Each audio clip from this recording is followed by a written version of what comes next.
Welcome to Korean True Crime, with me, your host, Mimi Mizigo. Today's episode covers the disturbingly morbid case of two teenagers lost in their own twisted roleplay fantasies, resulting in the death of a child. While today's case is solved, we will be left with the question, why did this happen? Thank you to Vix Mack, Lala, Jay Colomo, Ben Jones, Ashley Rigby, and William White for their support on Patreon. I'm genuinely so surprised at your kindness and support you've given me.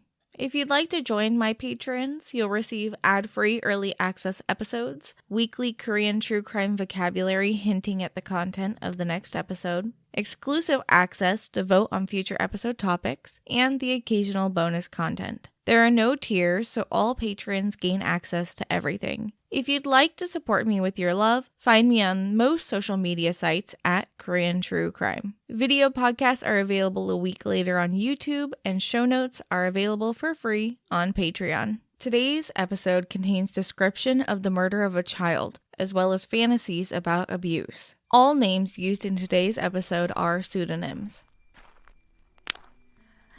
What was that?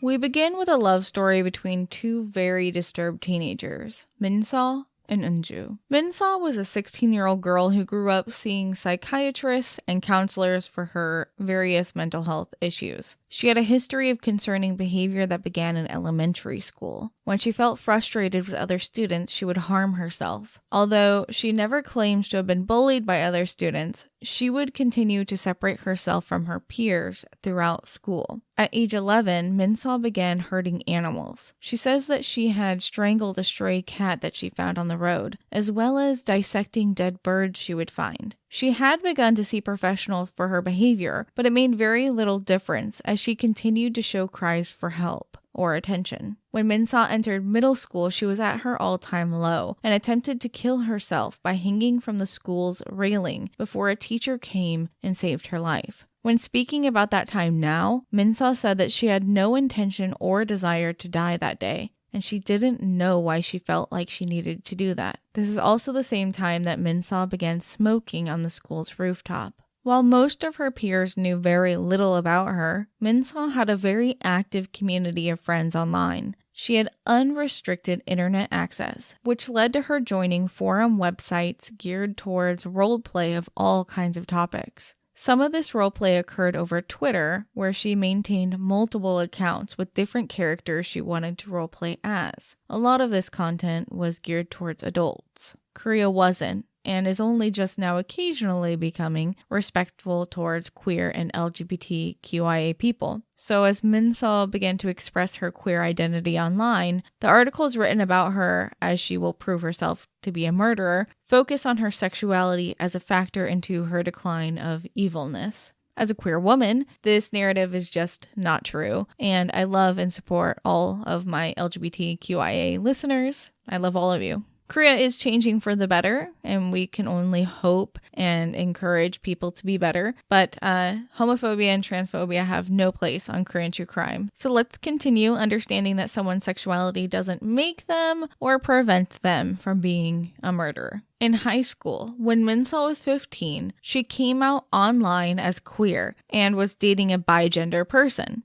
She had recently met and fallen in love with Eunju. Eunju was 17 at this time. All of their tweets are still available on Twitter, but their accounts have been made private. Screenshots are available though, so we can still read most of their conversations. Eunju and Min-seo had a very public online relationship, and they publicly tweeted each other to have conversations, as many people did during this time. They fought, broke up, apologized, and rekindled their relationship all over public Twitter. During their fights, some of the tweets that Min-seo made were incredibly violent. She would write, "I just want to beat her head in with a stick." Together, they began opening multiple different Twitter accounts dedicated to increasingly violent roleplay. They created alter egos and personas with each other and other people where they would act out violent and abusive scenarios through written role play. These communities aren't inherently bad, but for these two teenage girls, their stories were becoming a reflection of their true desires. At first, they role-played over Twitter about a dominant and submissive sexual relationship. Keep in mind, they're both teenage girls. They also ran accounts dedicated to games such as Danganronpa and Rusty Lake Hotel. These community groups weren't toxic because of the games, but were a problem because of the people in them. They started out as role plays about killing people, which then turned into fantasies about cooking and eating people. They even shared recipes about what body parts would taste best. Of course, Minseon and Eunju even partook in drawing cartoons with murdered people or cartoons of people eating corpses. Very dark topics for a 15 and 17-year-old teenager. If you read about this case, you're likely to see a lot of buzz about the two teens being radical feminists. Radical feminism has a very extreme history in South Korea, and dare I say, in my opinion, Korea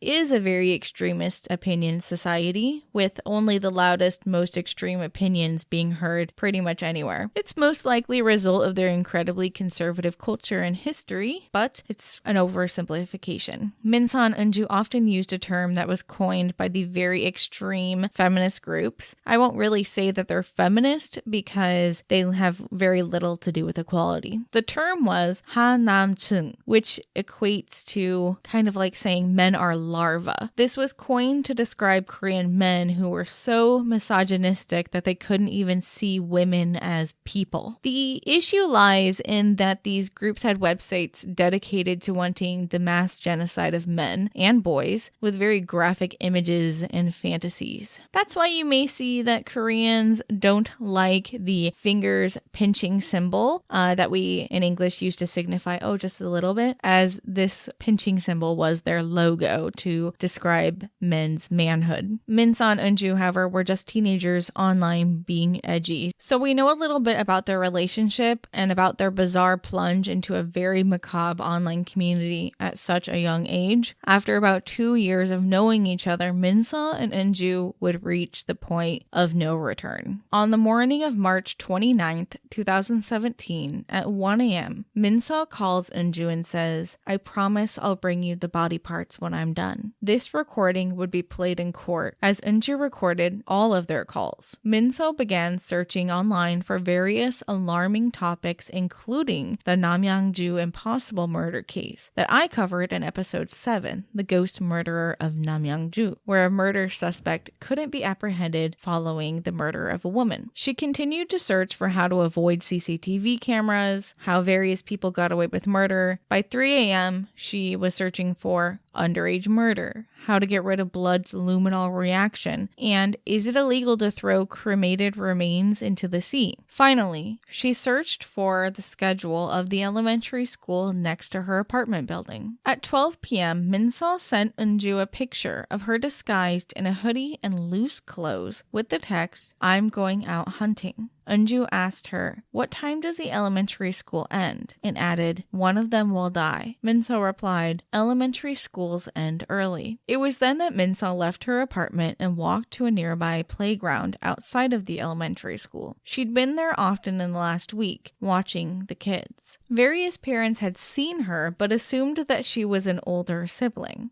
At 12:45, Minseon saw Ari, a 7-year-old girl playing on the playground with her friends. They were some of the last kids on the playground, and when Ari's friends left, she was alone. Minseon walked up to the girl and told her that she should call her parents to come pick her up. Minseon held out her cell phone and said, "Here, you can use my phone." But she'd already taken the battery out. Acting surprised, she told the girl, "My battery must be dead, but I live across the street, and you can use my home phone to call your parents." Minseon knew Ari's parents came later, as she'd seen her all week. Ari agreed and followed Minseon to her apartment building. When they got on the elevator, Minseon pressed the button for her floor, the 15th floor, but remembered there's a CCTV camera just outside of the elevator, so So instead, she pressed 13 and made an excuse to the girl why they needed to climb those 2 flights of stairs. Minso promised Ari she can play with the cat while they waited for her parents to come. Minso claims to have very vague memory of what happens next and often changed her story during interrogation, but the investigators pieced together that Minso brought the girl into her apartment, let her play with the family cat, and snuck behind her with a charging cable. Minso strangled Ari until she was dead. She checked for breathing and a pulse multiple times. Eunju received a text at 1:30 saying, "I caught her. It's a girl, and I wrapped a wire around her neck." Paranoid, Eunju responded, "Did you check the CCTV?" Minso confirmed that she did. Eunju asked, "Are her fingers pretty?" Minso says, "Yes, they are."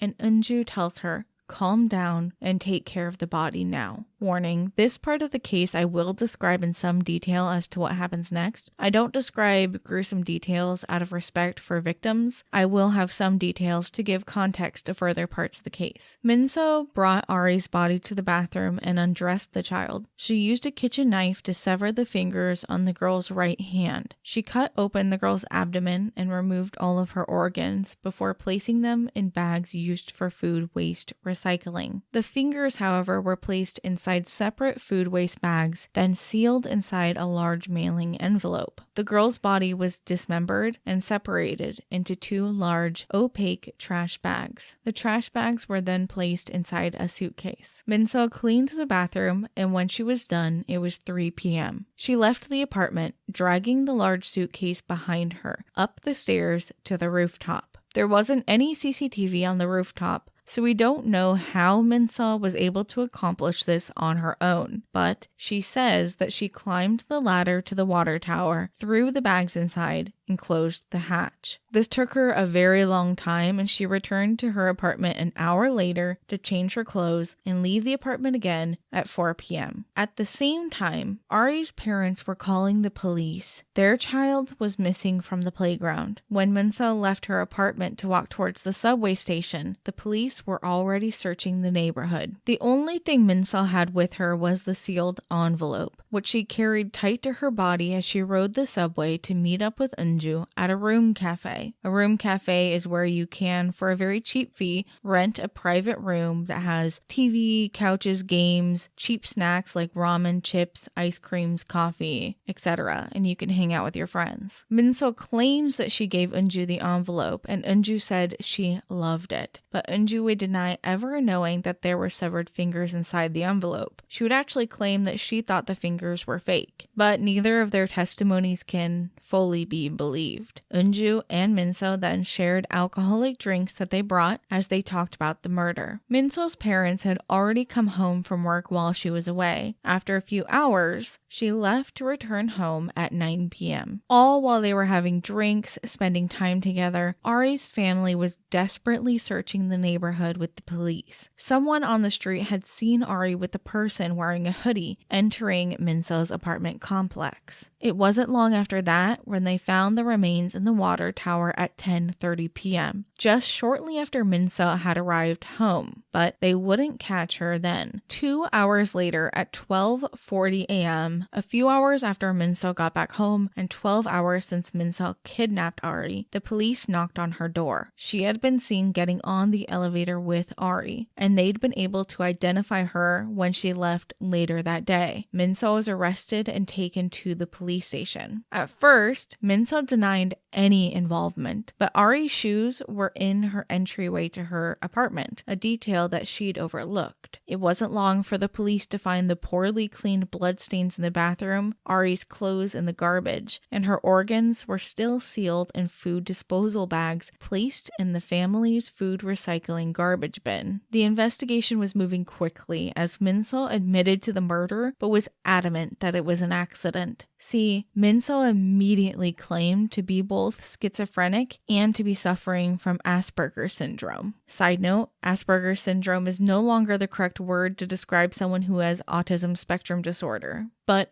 I'd rather not change the details of what was said during the case, but it should be said that this is not correct terminology. Minso claimed that she suffered from hallucinations from her schizophrenia, and when her lawyer arrived, they claimed she should be given special treatment as she has Asperger's syndrome, which made her incapable of understanding the situation, which isn't exactly true of people with ASD. Minso had been seen for depression and psychopathic symptoms, but not for hallucinations or ASD. Minso continued to say things like, "I can't really remember what happened," or "I just remember she was bullying my cat and I grabbed her. That's the last thing I remember." Later, she even tried to say, "I have multiple personalities and it was an evil personality that killed the girl." Her lawyer was clearly building an insanity plea defense, but the detective saw straight through this, as a lot of the evidence they had already showed that the crime was carefully planned out. And as they were interrogating her, they were collecting records of her calls, texts, and social networking site direct messages. Minso did not name Eunju, but this was still just the first day of interrogation. Ari's parents had raised allegations towards Minso's parents for potentially being at fault or even being involved in the murder of their daughter. Since Minso had already admitted to the crime, they put the blame on Minso's parents, believing that they could get more justice by going after the parents than Minso herself. Minso's parents had allowed their teenage daughter, who was being seen for depression and destructive mental illness symptoms with suicide behavior in the past, go out alone and not return until late at night. She was home unsupervised and wasn't in school. They didn't call or text Minso to ask where she was or even check on her. They were completely unconcerned about the whereabouts of their own daughter. As well, when Minso's parents came home, Ari's shoes were in the entryway to their apartment where the shoes go in a Korean home. This area is quite small, even in a large apartment like theirs, so it would be near impossible to not notice an 8-year-old's shoes in your entryway. On top of this, the stench in the home from the blood was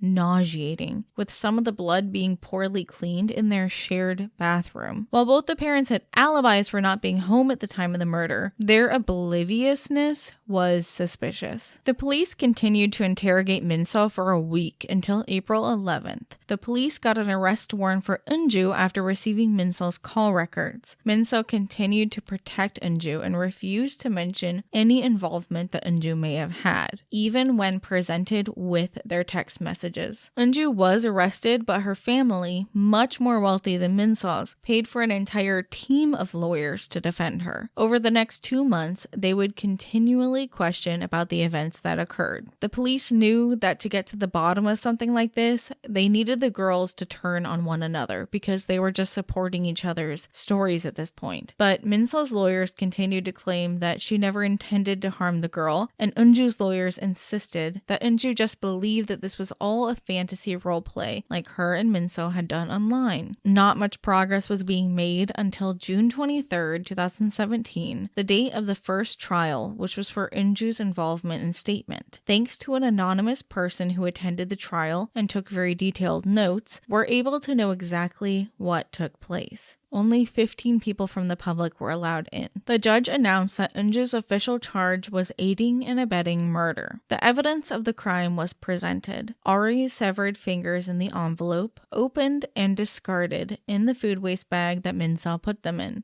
Eunju had thrown them away. Presumably, they were thrown away after Minso was arrested, because Minso had texted Eunju. Eunju's statement was that she threw away the fingers in the trash directly after meeting with Minso, afraid of angering her friend and being terrified to discover the roleplay scenario was actually real. Minso appeared as a witness at the trial as well, when swearing in the witness oath, stating that she would state the truth of her own testimony that she had given. Minso rolled her eyes and said, "I don't know what I said. This is like a Girl Scouts oath, not a witness oath. This is so dumb." She seemed more annoyed than remorseful and definitely didn't display any sadness. Minso's following statement supported her insanity plea that one of her multiple personalities committed the crime. But as they questioned her regarding Eunju's statements that she never wanted the fingers and that she was afraid of Minso, her story began to change. She seemed offended that Eunju would lie like that and blurted out, "Eunju was the one who asked me to kill someone." The entire room went silent. The prosecutor asked, "So, Eunju asked you to kill someone?" Min-seo knew that she had said something she couldn't take back. Min-seo said that Eunju knew she had an evil alter ego and that she continued to encourage it. Min-seo also stated that in their conversations, she believed that Eunju truly wanted her to kill someone, and she said they had that conversation more than 20 times. This was a huge turning point in the case. While the investigators couldn't get them to flip on each other before, Min-seo was switching now. This is when one of their text conversations was also shown to the court. Min-seo had sent messages to Eunju after her arrest. As she was a minor, she wasn't held in jail, so she was allowed to stay at home with her family, so she had been texting Eunju. Eunju asked, "I'm sorry, is there anything that will get me tangled up in all of this?" Min-seo reassured her, "Now, I can't say for sure, but it doesn't seem like we're gonna get away with it. I'm sorry." Eunju texted her back, "Please, I don't know how many times I vomited already from worry." Min-seo responded, "I'm saying this happened because of my mental illness. I promise I won't forget you." Eunju said, "I like you a lot. Do you believe me? I'll call you later. I'm sorry I can't see you. I'll buy you flowers." Min-seo's lies were being easily seen through. The next trial was set for July 6th, in which Eunju's lawyers asked for the trial to be sped up and finished prior to the end of the year when their client Eunju would turn 19 and legally be considered an adult.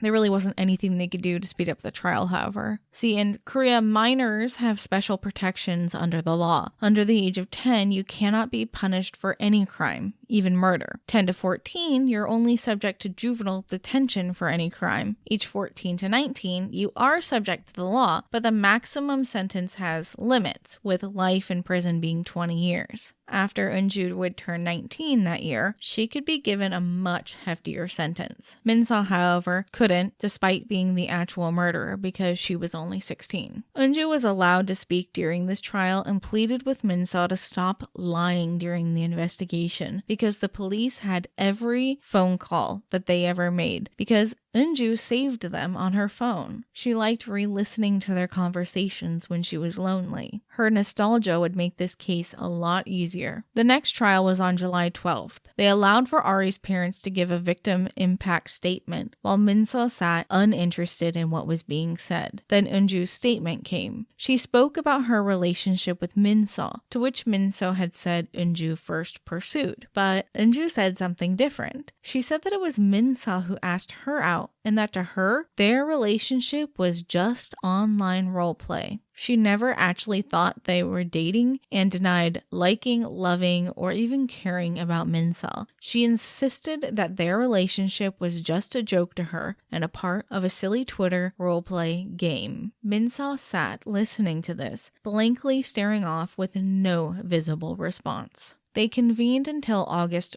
4th, when the private Twitter DMs could be secured and entered into evidence. These logs were presented in court and proved that Eunju wasn't manipulating Min-seo into killing people, and that Min-seo had thoroughly planned to kill someone. They both had planned to kill someone. Min-seo's charge didn't change, but Eunju's crime was changed to co-conspirator to commit murder, a heftier charge than aiding and abetting. In the final trials, August 10th and August 29th, they re-reviewed the text messages. Eunju's team of lawyers continued to minimize her involvement in the murder, but nothing would be changed. As the closing statements were made, prosecuting attorney Na Chang-soo said, "When the accused were praising one another for the crime, holding the body parts of a child, Ari's parents were desperately searching the neighborhood for their child. When a child dies like this, their parents die too."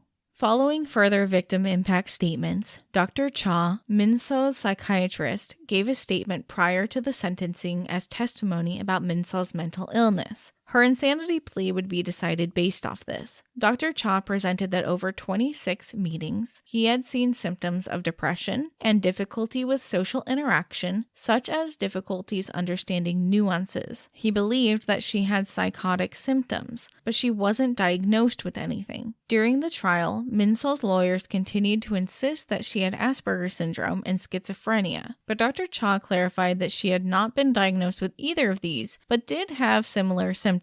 But those symptoms can also be shared with a plethora of other issues. He said, adolescents with these symptoms are easily influenced by their peers. Dr. Cha revealed that Min-seo had made violent wishes in their sessions, such as, "I wish 2/3 of humanity would die." In Dr. Cha's opinion, Min-seo was suffering from psychopathy and understood the consequences of her actions. Afterwards, Eunju's final statement was heard. She went to the witness stand and they made Min-seo sit unable to see her. Eunju testified that when they role-played, Eunju took on a dominant role that Min-seo liked. Min-seo had asked to be the submissive character and that she never forced Min-seo to do anything. Chat logs were shown to the judge that displayed various scenarios of physical and sexual abuse, force-feeding, beatings, and cannibalism. As Eunju finished her statement, despite being turned away from Eunju, Min-seo began to slowly clap and laugh, as if commending Eunju's performance.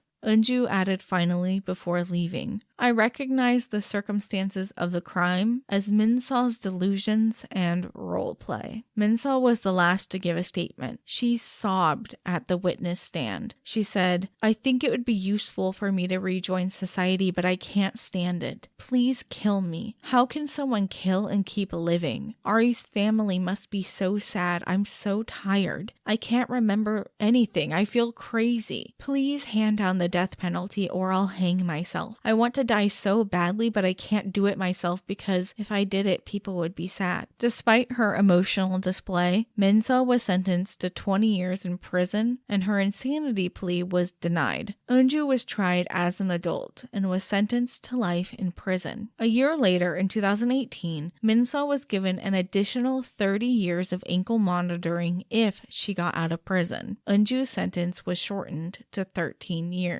They remain in prison to this day. This case had a lot of scapegoats that I think were used as crutches to avoid the blaringly obvious problem in both of these teen girls' lives. With unrestricted internet access, no supervision, exposure to extreme ideologies, violent media, bad influences, they both had parents that did absolutely nothing to step in and teach them right from wrong. Min-seo was sent to therapy and ignored while she talked to strangers online, attempted suicide, and even was fantasizing about cannibalism and murder. The adults in her life failed her, and a monster was allowed to be created.